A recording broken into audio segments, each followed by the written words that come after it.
Hello everyone, সবাইকে স্বাগতম আমার এই ভিডিওতে। আজকে আমি সিলেট শ্রীমঙ্গলে এসেছি। বলছিলাম এই এমআর খান চা বাগানের অবস্থান। সম্প্রতি শ্রীমঙ্গলের পর্যটনে যুক্ত হয়েছে এই এমআর খান চা বাগানের দার্জিলিং টিলা।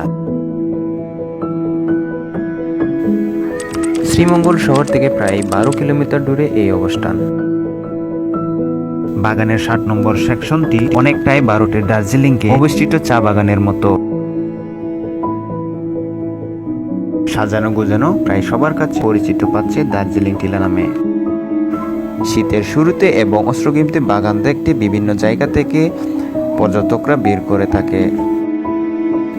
সবুজে ঘেরা এই শ্রীমঙ্গল চা বাগান এবং বিভিন্ন স্থান থেকে চলে আসা কৃষকগুলো এখানে কাজ করে এবং এখানে আসলে মনোমুগ্ধকর হয়ে যায় দর্শনার্থীরা।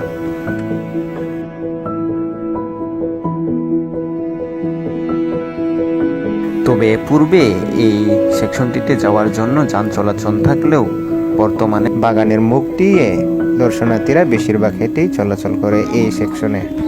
শ্রীমঙ্গল চা বাগানের ভিতরে আরো সুন্দর সুন্দর জায়গা রয়েছে, তবে বাগান কর্তৃপক্ষের আপত্তির কারণে পর্যটকরা বেশিরভাগ যেতে পারে না আর দেখতেও পারে না এইসব সৌন্দর্যগুলো।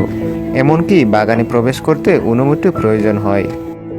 চা বাগান কর্তৃপক্ষ জায়গাটি প্রায় উন্মুক্ত করে দিয়েছে, তবে নিরাপত্তার স্বার্থে বাগানে ঢোকার সময় নাম ঠিকানা লিখে যেতে হয়।